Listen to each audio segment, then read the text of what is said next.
O soldado recebe as ordens, conhece parte da missão, mas raramente sabe de todo o jogo político discutido em salas ou conversado entre seus líderes e os inimigos.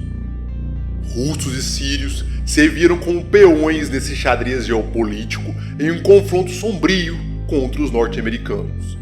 Forças regulares e mercenários se enfrentaram no deserto sob a noite. Os únicos rastros que deixaram foram os cadáveres como uma prova da violência e um museu a céu aberto de blindados monstruosamente partidos para a lembrança do horror de Kashan, a batalha que nunca existiu.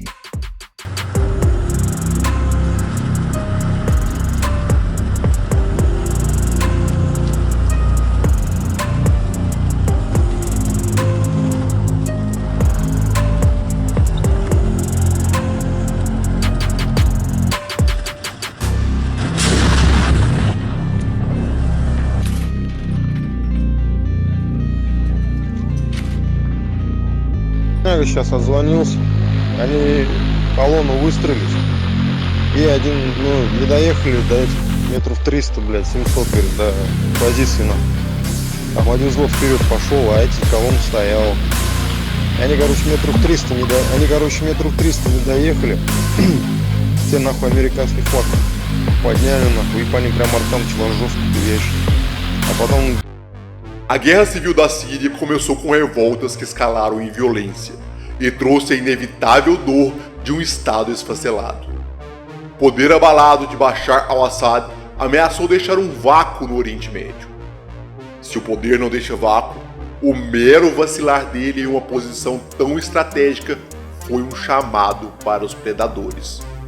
A tirania de Assad era um animal ferido no mar, cujo sangue alertou os maiores tubarões do oceano. E eles vieram, curiosamente, ambos pintados de vermelho, branco e azul. Um predador menor logo nadou para perto, aproveitando-se para expandir sua influência. Estados Unidos, Rússia e Irã se juntaram em uma guerra por procuração.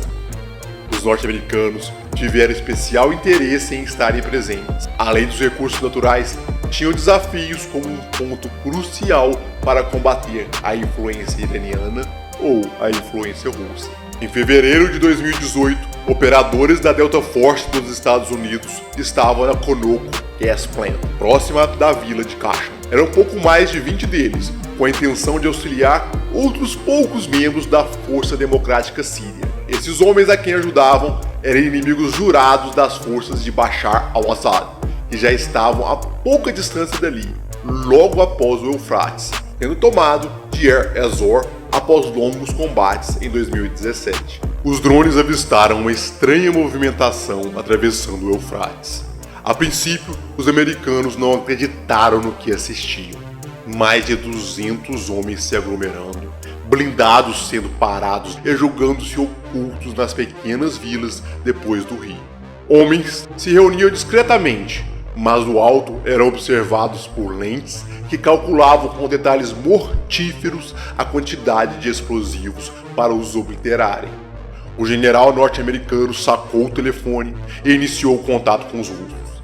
A linha de desconflito era a única comunicação para delimitar a fronteira que evitaria que duas forças que tanto já se opuseram entrassem em conflito direto. Os russos negaram. Não havia movimentação deles. Aconteceu que naquela mesma noite, aquelas estranhas tropas começaram o primeiro movimento. Pouco mais de 100 decidiram atravessar o rio, rumando pela areia enquanto começava a escurecer. Pareciam confiantes quando os norte-americanos deram o primeiro aviso. As explosões logo à frente eram um polido, porém barulhento modo de dizer: por favor, não continue com essa ideia estapafúrdia. Pareceu resolver. Os homens deram meia volta, os veículos viraram para perto do Eufrates. No entanto, para o batalhão que se formava, aquele foi um ato fraco de tentar expulsar gente que havia aguentado fogo cerrado e homens-bomba do Estado Islâmico em meses de batalha por Deir ez-Zor.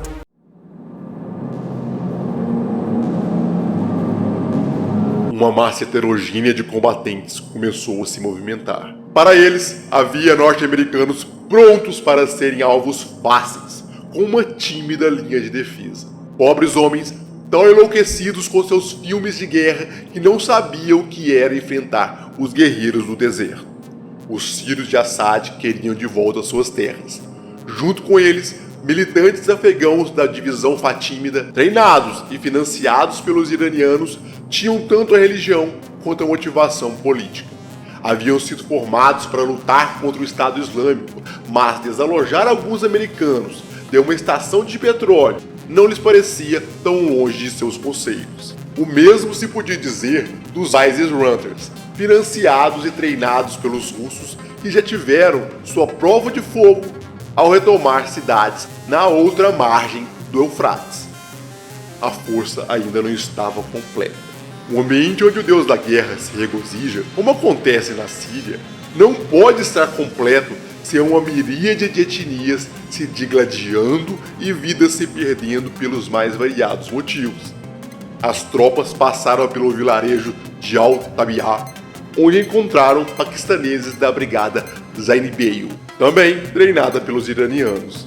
Juntaram mais alguns sírios da brigada Bakir, mas o tempero final do sinal de perigo e da ferocidade desses soldados era outro. Os mercenários do Wagner Group seriam a nova e mais feroz adição ao batalhão de 500 homens. As companhias começaram a se reorganizar.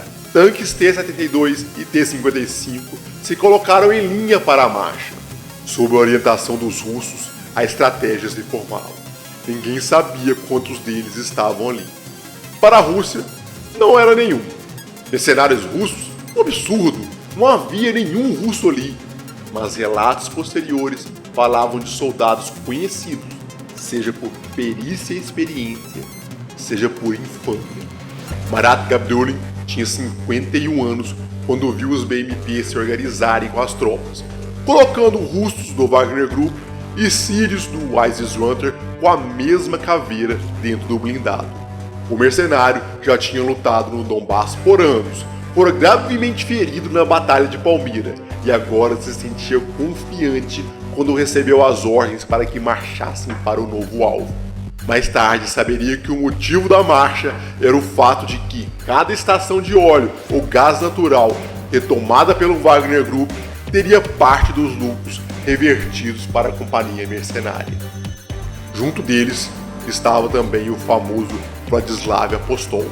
Era muito mais jovem, cerca de 30 anos, mas já era veterano de pequenos conflitos da Chechênia e estava há tempos na Síria, e era muito mais famoso do que Marat. Seu Wagner Group já tivera símbolos como o violino, já foram chamados de músicos ou a orquestra, por um moldavo, Vladislav, quem lhes dera o instrumento que se tornaria o maior símbolo, o martelo. Esse era o homem que torturara um desertor sírio com um martelo, depois lhe arrancara as mãos e a cabeça e ateara fogo ao corpo. Marchou junto de um tanque como um símbolo de que com o Wagner Group não se brinca.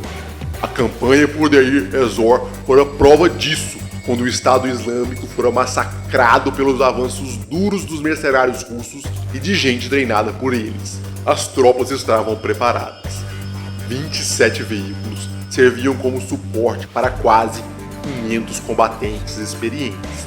O Wagner Group as direcionava sob ordens concretas de que Kashan deveria ser tomada, e com ela a estação de Konuk. As munições foram colocadas nos carregadores. Era dia de fazer negócio com a morte, e quem negocia com o ceifador na guerra não quer sair no prejuízo.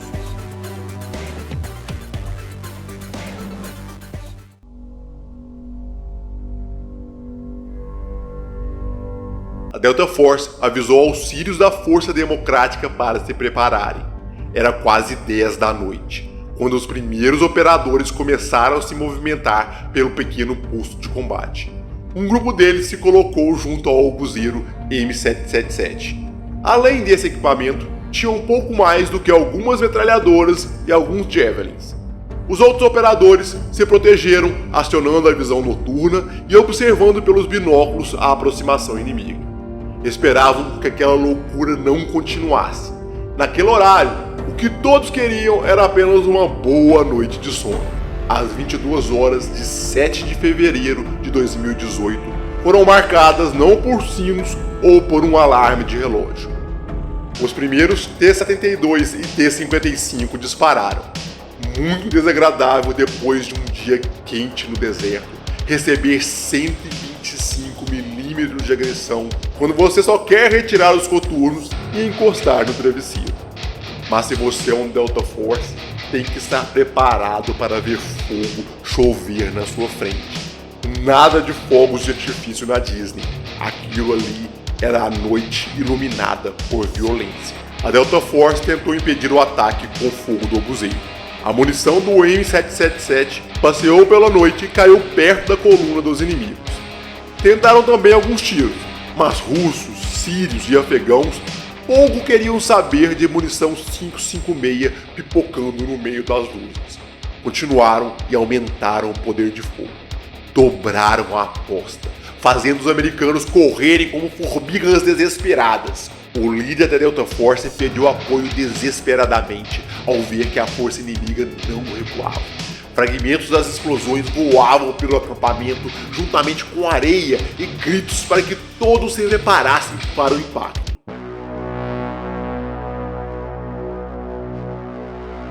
Em uma base americana, os oficiais começavam a discutir enquanto observavam a situação. 16 boinas verdes estavam a 32 quilômetros do combate. Antes de saírem, mais uma vez a linha de desconflito foi acionada. A resposta foi semelhante. Мы не имеем к этому никакого отношения. Мы не знаем, о чем вы говорите. Os americanos desligaram a conexão e se olharam. Uma única ordem foi emitida: aniquilem-nos. A aniquilação foi uma ordem clara e pronta para ser seguida. F-22 alçaram voo procurando por possíveis aeronaves inimigas. Sem sinal delas, pouco depois vieram os F-15, velozes em sua pressa para cumprir ordens, eficientes ao compreender o comando aniquilar. O veterano Marat já tinha visto muita guerra lutando pelo Wagner Group. Em Palmira, então, foram tão intensos que o envelheceram 5 anos em 6 meses. Mas em todos esses locais contaram com o apoio aéreo russo. Ele nem ouviu a aproximação de aviões, mas um mero assobio o provocou um calafrio na espinha.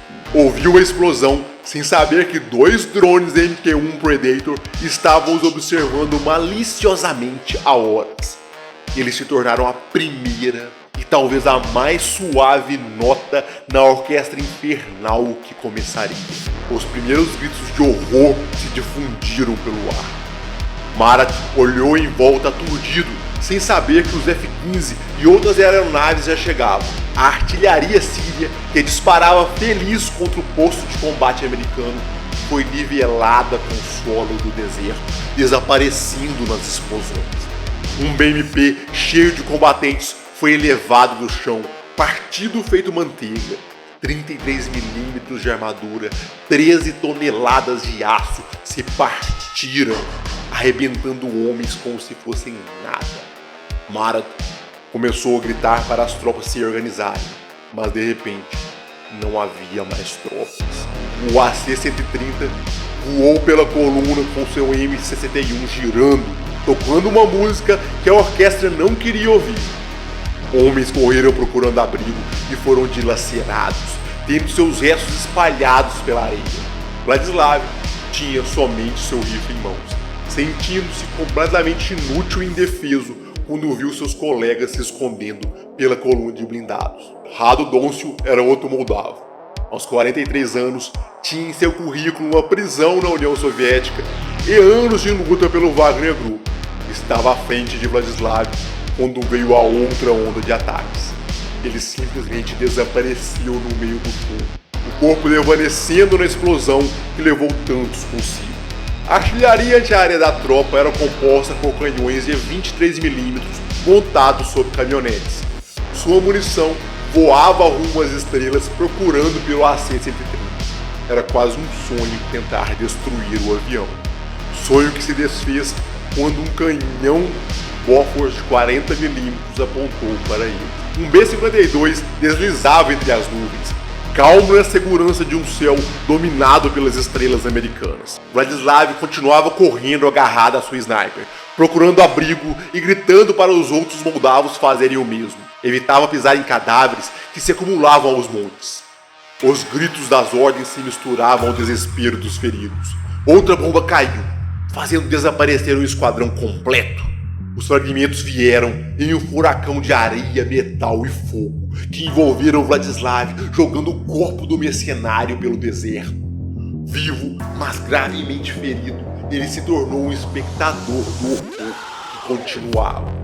Marat viu os corpos dos companheiros sendo jogados de um lado para o outro. Tentou atender aos feridos e organizar os soldados. Entretanto, havia mais problemas por vir. Pela primeira vez, os russos enfrentaram uma tecnologia que um dia os atormentaria em uma guerra ainda maior. Os americanos ativaram os HIMARS. A morte agora chegava em uma nova medida. 227mm de destruição programada que viajou por alguns quilômetros para destroçar os tanques e o que restava da artilharia antiaérea.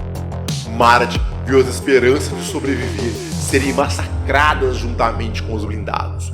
Em anos de luta, nunca viram uma batalha assim.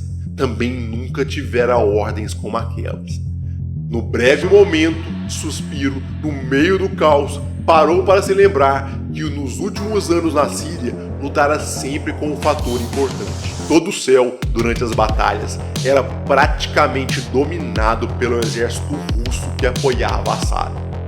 Era a primeira vez que estava em uma posição tão desproporcional. As tropas tinham cada vez menos coesão quando ele tentou reunir os mercenários em volta. Aquele era o Wagner Group. Não corriam como codornas ao som de trovões. Começou a se levantar, mas um grupo de sírio desapareceu da face do planeta, nem bem se ouviu o som de hélices. 4 H-64 Apaches flanquearam a já desmoronada coluna, disparando mísseis Hellfire. A viagem desses foguetes foi inexorável rumo aos tanques e caminhonetes ainda ativos. Arrebentaram o que tinha armadura, destruíram o que não tinha. Marat se abrigou nos restos de um T-72, puxando feridos para perto de si. Os outros soldados tentavam se reagrupar ou simplesmente corriam pelo deserto. Marat gritou para se abrigarem. Ele ouviu o barulho das hélices se aproximando. Os Apaches circularam a coluna, disparando com as metralhadoras, vazando corpos de qualquer nacionalidade com os pés no chão.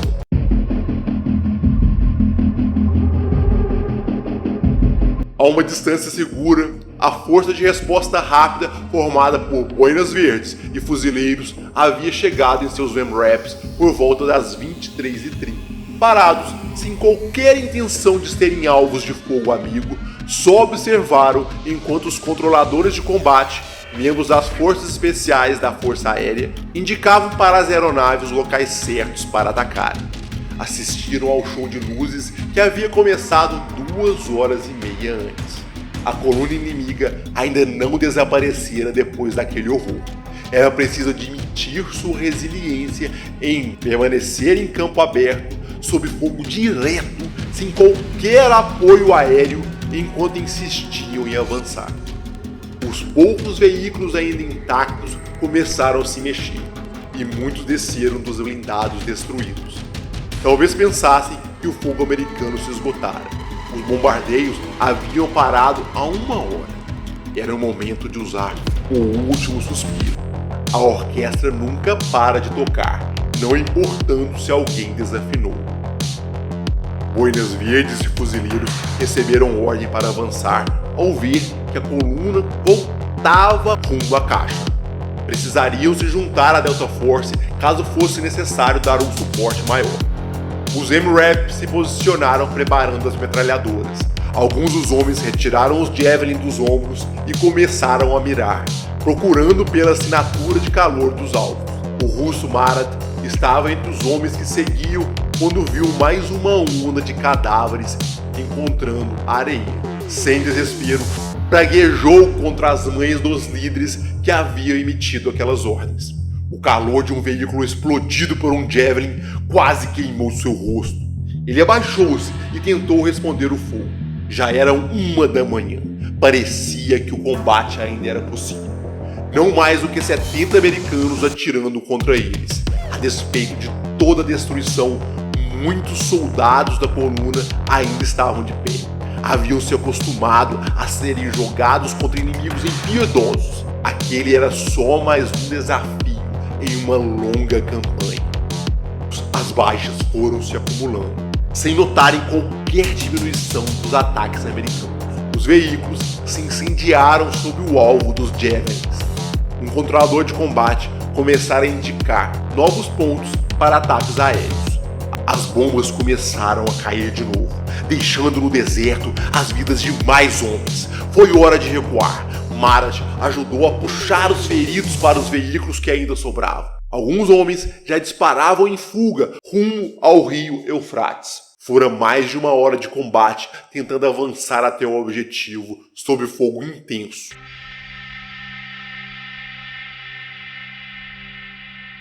Entre os sobreviventes estava Vladislav Apostol, que morreria 1 mês mais tarde no hospital devido aos graves ferimentos de combate naquela noite.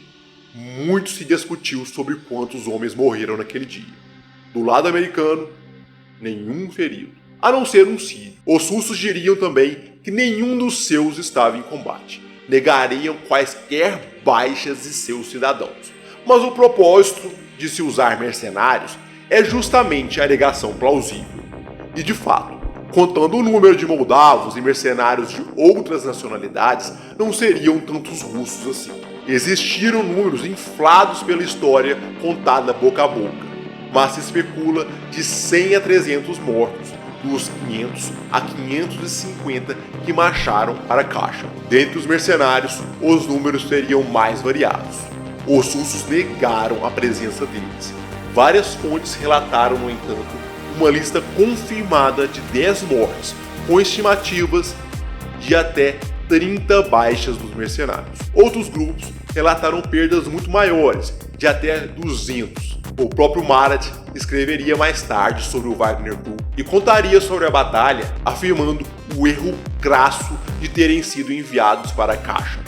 Ele afirma que foi uma decisão impensada de seus líderes, pois os americanos já sabiam muito bem onde estavam. A falta de apoio aéreo também foi crucial para o massacre.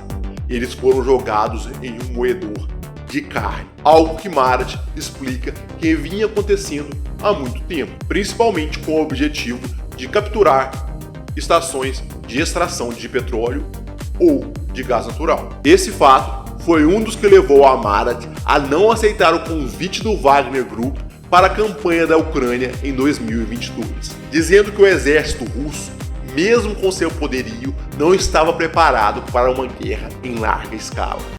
É isso aí, pessoal, terminamos aqui mais um relato de guerra. Outra vez espero que tenham gostado. Quem gostou, deixa o like, também deixa seu comentário e compartilha esse vídeo.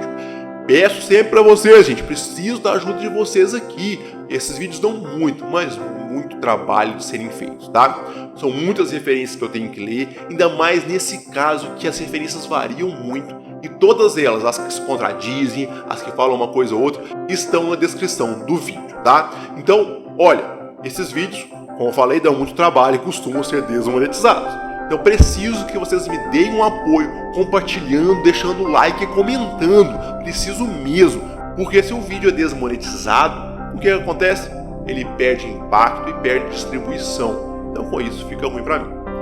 Claro que também, se vocês puderem, se por acaso quiserem contribuir de outra maneira, podem se tornar membros do canal, tem o botão valeu aí, tem outras maneiras. Mas o que eu preciso de cara mesmo é um likezão de vocês, um comentário e que vocês compartilhem ao máximo esse vídeo.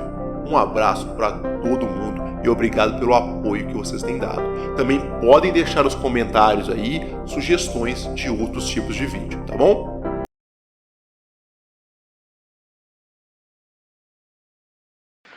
Брат, смотри, ну там 177 убиты, это только 5-я рота. Двойку практически не зацепило. Короче, 5-ку всю уничтожили. Их раскатали, блядь, авиацией, вертушками, артиллерией, ну там, блядь, и курды на них с американцами подперли. У пацанов просто не было шансов. 5-ка легла почти вся. Вот остатки тяжелых, блядь, сейчас тюльпан придет, блядь, ночью сегодня, блядь, будем тогда встречать уже. Давай, на связи. Викторович, по-моему, и все наши тоже минусовые. Только из техники уцелел один танк и один БРДМ, говорит. А все остальные бардаки, все остальные танки были уничтожены, говорит, первые минуты боя сразу. Короче, парняга сейчас отзвонился. Они в колонну выстроились. И один, ну, не доехали до этих метров 300, блядь, 700, говорит, до позиции, на. Там один взвод вперед пошел, а эти колонн стоял. И они, короче, метров 300 не доехали. Те, нахуй, американский флаг подняли, нахуй, и по ним прям арта начала жестко хуячить. А потом вертушки, говорит, подлетели, нахуй, начали ебашить всех, кого там этот, нахуй, вот и бегали. Вот сейчас парняга звонил, короче, в общей сложности 215-200, нахуй. В общей сложности 215-200, вроде так вот, нахуй. Там, короче, раскатали, нахуй, ебать, просто жестко, блядь, обозначили себя, нахуй. Наши вообще на что надеялись, там, ебать, сейчас, типа, сами съебутся, что ли, блядь, что там, напугаются, нахуй, хуй знает. Короче, такая хуйня, говорит, кого, говорит, вообще, нахуй, познать не могут, там, народу дофига. Ну, в общем, вот так вот. Они стоящую колонну, короче, прохуячили просто артой даже, а никто там больше нет, ну, пехота не выдвигался, они чисто артой нахуячили там этим, и все, и пиздец. Илья, привет. Вот то, что новости показывают, да, там по телевизору, что там, ну, в Сирии там 25 человек там раненых, там, сирийской, там, блядь, армии, там, ну и так далее. Короче, это нахуй разъебали наших. Вот, короче, в одной роте нахуй 200 человек, нахуй 200-х. Сразу же. В другой 10 человек. И вот про третью не знаю, но там тоже растрепали очень сильно вообще. Вот, короче, 3 роты пострадало. Вот, били пиндосы. Сначала артой накрыли, нахуй, опять, вот, а потом подняли, нахуй, 4 вертушки. И в карусель запустили, короче, из крупнокалиберных пулеметов, нахуй, короче, всех хуячили. У наших, кроме автоматов, нахуй, не было вообще ничего. Вот, ну уж не говоря там о каком-то ПЗРК и так далее. Короче, растрепали там вообще, ну, устроили ад. И пиндосы конкретно и четко знали, нахуй, что это мы идем русские. Вот. Наши шли завод отжимать, а они на этом заводе, короче, сидели. Короче, мы пизды получили вообще жестких, нахуй. Вот сейчас мне пацаны отзвонились, нахуй, там сидят, бухают. Короче, блядь, много очень, нахуй, пропавших без вести. Ну, это, короче, пиздец вообще там. Блядь, еще одно унижение, блядь, и, ну, короче, с нами, нахуй, ну, никто вообще, нахуй, не считается. Как с чертями поступили вообще. Думаю, что наши заднюю сейчас врубят, нахуй, наше правительство, и никто ничего, никакую ответку, никто ничего не сделает, и никто никого не уничтожит за это, нахуй. Вот такие вот у нас потери.